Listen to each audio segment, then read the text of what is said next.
Hi, പുതിയൊരു വീഡിയോയിലേക്ക് സ്വാഗതം. ഈ വീഡിയോ ഹൈറച്ചിനെ കുറിച്ചല്ല അല്ലേ, നമുക്ക് ഹൈറച്ചിനെ കുറിച്ചാണോ ഹൈറച്ചിനെ കുറിച്ചല്ലയോ? അപ്പോൾ ഞാൻ കഴിഞ്ഞ കുറച്ച് ദിവസങ്ങളായിട്ട് ഇവിടെ ഉണ്ടായിരുന്നില്ല, പൂനെയിലായിരുന്നു.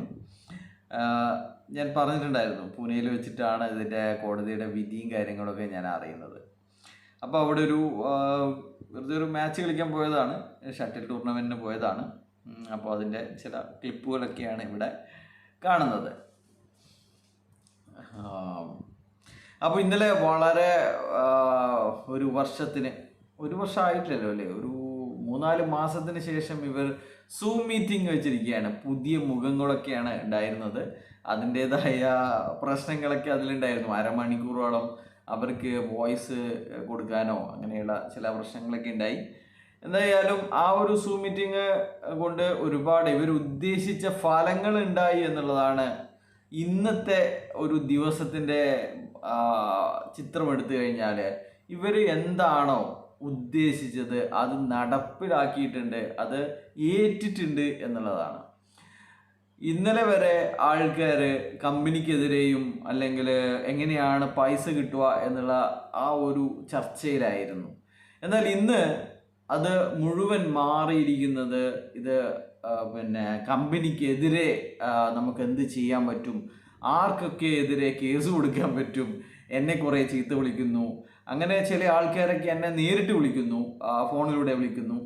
എന്നിട്ട് നിനക്ക് പണി തരാൻ പോകുന്നുണ്ട്, നിനക്ക് കൂലി തരാൻ പോകുന്നുണ്ട്, നിന്നെ നമ്മൾ കാണാൻ വരുന്നുണ്ട്, അത്തരത്തിലുള്ള കാര്യങ്ങളൊക്കെയാണ് ഇവർ പറയുന്നത്. ഇവരുടെ വൈകുന്നേരങ്ങളിലെ ചർച്ച, ഇവരുടെ എല്ലാ ഗ്രൂപ്പുകളിലെയും ചർച്ച എന്ന് പറയുന്നത് ഈ പാവപ്പെട്ട എന്നെ കുറിച്ചാണ്.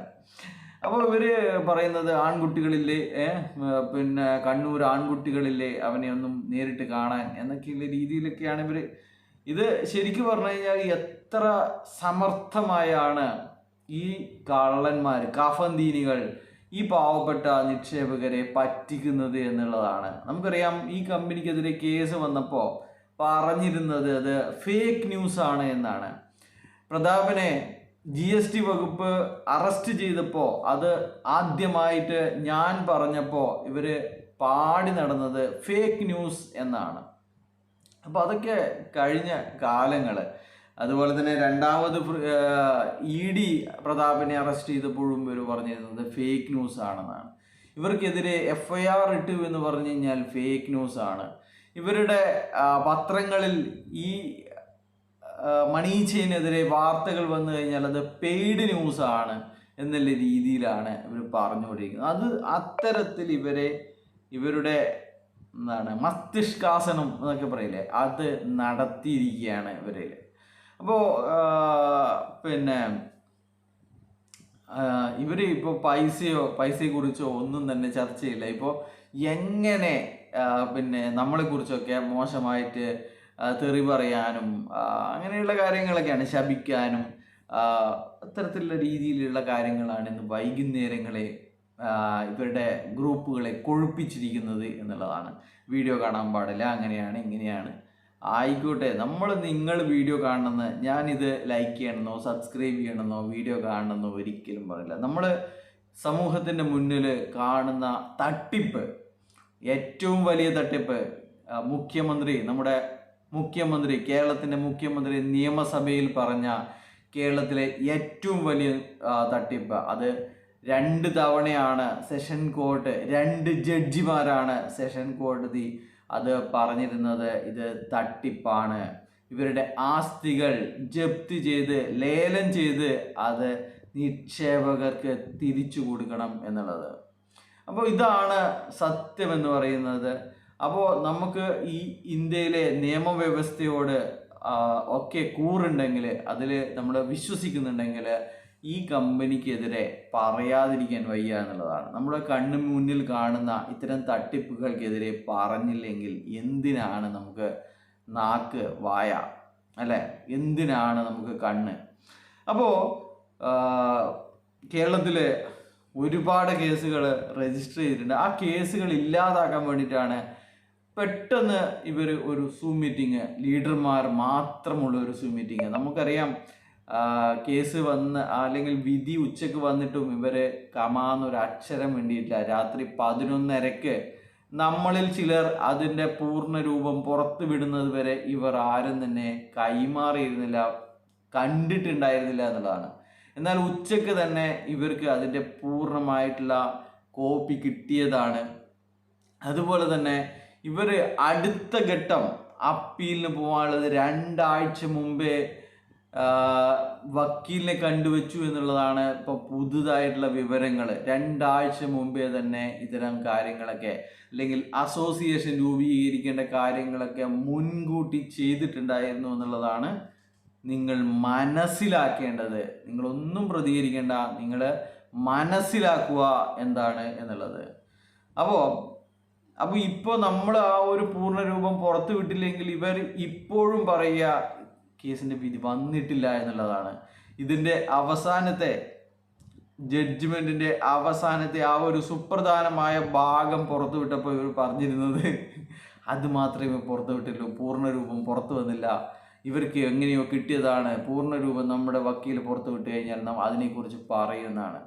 പൂർണ്ണ രൂപം പുറത്തു വിട്ടിട്ടും വിധി പ്രസ്താവിച്ചിട്ടും 3 ദിവസം, 4ാമത്തെ ദിവസമാണ് ഇന്ന്.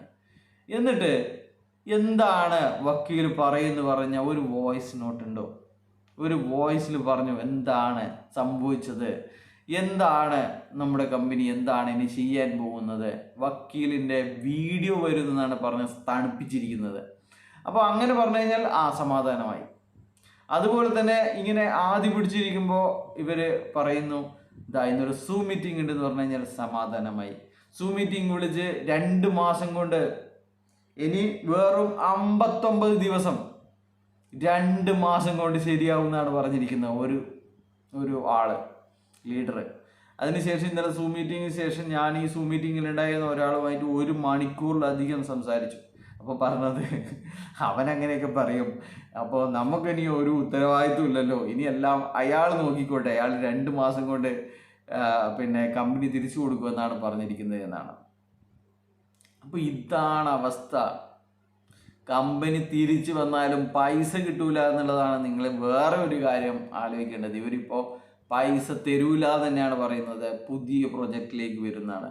എന്തായാലും ഇത് തിരിച്ചു വരില്ല എന്നുള്ളത് വേറെ ഒരു കാര്യം. പക്ഷേ ഇപ്പോൾ അവർ പറയുന്നത് നിങ്ങൾക്ക് പൈസ തരില്ല. പൈസ തന്നു കഴിഞ്ഞാൽ പിന്നെ ഇവിടെ എന്താണുള്ളത്, എന്ത് വെച്ചിട്ടാണ് ഇനി തട്ടിപ്പടുത്തോ? അപ്പോൾ എന്തുകൊണ്ടാണ് വലിയ വലിയ ലീഡർമാർ, കോടിക്കണക്കിന് ഉണ്ടാക്കിയ ലീഡർമാരൊന്നും ഇപ്പോൾ ഈ കമ്പനിയുടെ 4 അയലത്തില്ലാത്തത് എന്ന് നിങ്ങൾ അന്വേഷിക്കണം. അപ്പോൾ അതിൻ്റെ ഉത്തരം കിട്ടുക ഇത് തിരിച്ചു വരില്ല എന്ന് മനസ്സിലാക്കിക്കൊണ്ട് അവർ പിന്മാറിയിരിക്കുന്നു. ഇവരുടെ കൂടെ നിന്ന് കഴിഞ്ഞാൽ ഉത്തരവാദിത്തം അല്ലെങ്കിൽ ഇതിൻ്റെ കൂട്ടുപ്രതികളാവോ എന്നുള്ളതാണ്. അതുകൊണ്ട് ചില ആൾക്കാരൊക്കെ പറഞ്ഞത് എനിക്ക് ഹൈറിച്ചുമായിട്ട് യാതൊരു ബന്ധമില്ല എന്നുള്ളതൊക്കെയാണ് ചില ആൾക്കാർ പറയുന്നത്. കഴിഞ്ഞ ദിവസം ഏറ്റവും വലിയ ലീഡർ പറഞ്ഞിരുന്നത് ബഡ്സിൽപ്പെട്ടത് നന്നായി എന്നാണ് ആ ലീഡർ പറയുന്നത്. എന്തായി കേസിൻ്റെ കാര്യങ്ങളെന്ന് അന്വേഷിക്കാൻ വേണ്ടി ഒരു വലിയ ലീഡറെ വിളിച്ചപ്പോൾ ആ ലീഡർ പറയുന്നത് നിങ്ങൾ എന്തിനാണ് പേടിക്കുന്നത്, ബഡ്സിലല്ലേ പെട്ടിരിക്കുന്നത്, അപ്പോൾ ബഡ്സിൽപ്പെട്ടാൽ സർക്കാർ പണം തരുമെന്നാണ് അദ്ദേഹം പറഞ്ഞ് ഇദ്ദേഹത്തെ സമാധാനിപ്പിക്കുന്നത്. അപ്പോൾ ഇതുപോലെ ബഡ്സിൽ പെട്ടില്ലായിരുന്നെങ്കിൽ നിങ്ങളൊക്കെ പെട്ടുപോയേനെ എന്നും അദ്ദേഹം പറഞ്ഞിരിക്കുകയാണ്. അപ്പോൾ ഇതൊക്കെയാണ് കാര്യങ്ങൾ എന്ന് മനസ്സിലാക്കുക. നിങ്ങൾ ആരും തന്നെ FIR ഇടാനോ ഒന്നും തന്നെ ഒരു പ്രവർത്തനവും വേണ്ട. നിങ്ങൾ പ്രാർത്ഥിക്കുകയോ തെറി വിളിക്കുകയോ അവരെ സ്തുതി പാടുകയോ എന്തോ വേണമെങ്കിലും ചെയ്തോളൂ. പക്ഷേങ്കിൽ നമ്മൾക്ക് പറയാനുള്ളതിൻ്റെ മാക്സിമം പറഞ്ഞു കഴിഞ്ഞു. നമ്മൾ ഫിജി കാർഡിനെതിരെയൊക്കെ പറയുന്ന സമയത്ത് പറഞ്ഞതാണ്. ഇതിനെക്കുറിച്ച് എല്ലാ തട്ടിപ്പുകളെക്കുറിച്ചും അതുപോലെ തന്നെയാണ് ഹൈറിച്ചിൻ്റെ എല്ലാ കാര്യങ്ങളും A to Z പറഞ്ഞിരിക്കുകയാണ്. അതുകൊണ്ട് തന്നെയാണ് ഇപ്പോൾ ആരോടും തന്നെ നമ്മൾ ഇന്ന് തന്നെ എന്നോട് ഒരു 3-4 ആൾക്കാർ കോണ്ടാക്ട് ചെയ്തിട്ടുണ്ട് എന്താണ് ചെയ്യേണ്ടത്. ഈവൻ തമിഴ്നാട്ടിൽ നിന്നടക്കം ആൾക്കാർ വിളിച്ചിട്ട് ചോദിക്കുന്നു എന്താണ് ചെയ്യേണ്ടത്, നമുക്ക് എങ്ങനെയാണ് പൈസ തിരിച്ചു കിട്ടുക എന്നുള്ള രീതിയിൽ. അപ്പം ഞാൻ പറഞ്ഞു ഇത് ക്രൈം ബ്രാഞ്ചാണ് ഇപ്പോൾ കേസ് അന്വേഷിക്കുന്നത്, നിങ്ങൾ ക്രൈം ബ്രാഞ്ച് ഓഫീസിൽ പോയിട്ട് അവിടെ പ്രൂഫും കാര്യങ്ങളൊക്കെ നൽകുക എന്നുള്ളതാണ്. അല്ലാതെ ഇത് CBI ഏറ്റെടുക്കാത്തോളത്തോളം കാലം മറ്റ് സംസ്ഥാനങ്ങളിലെ FIR രജിസ്റ്റർ ചെയ്തുകൊണ്ട് കാര്യമില്ല, അതുകൊണ്ട് തന്നെ കേരളത്തിലേക്ക് വന്നിട്ട് ചെയ്യേണ്ട ആവശ്യമുണ്ട് എന്ന് പറഞ്ഞു. അപ്പോൾ അദ്ദേഹം പറഞ്ഞു അത് നമ്മൾ അടുത്ത ആഴ്ച വരുന്നുണ്ട് എന്നാണ് പറഞ്ഞിരിക്കുന്നത്. അപ്പോൾ ഇതൊക്കെയാണ് കാര്യങ്ങൾ. നിങ്ങൾക്ക് നിങ്ങളുടെ ഇഷ്ടത്തിന് എന്തായാലും നിങ്ങളുടെ പണമാണ്, നമുക്ക് പറഞ്ഞു തരാനേ അറിയുള്ളൂ. നിങ്ങൾ എന്തോ വേണമെങ്കിൽ ചെയ്തു എന്നുള്ളതാണ്. പക്ഷേങ്കിൽ നമുക്ക് ഒരു കാര്യവും ഇതൊക്കെ കണ്ടില്ല കേട്ടില്ല എന്ന് നടിക്കാൻ വേണ്ടി സാധിക്കില്ല എന്നുള്ളതാണ് മറ്റൊരു വശം. അപ്പോൾ ബൈ.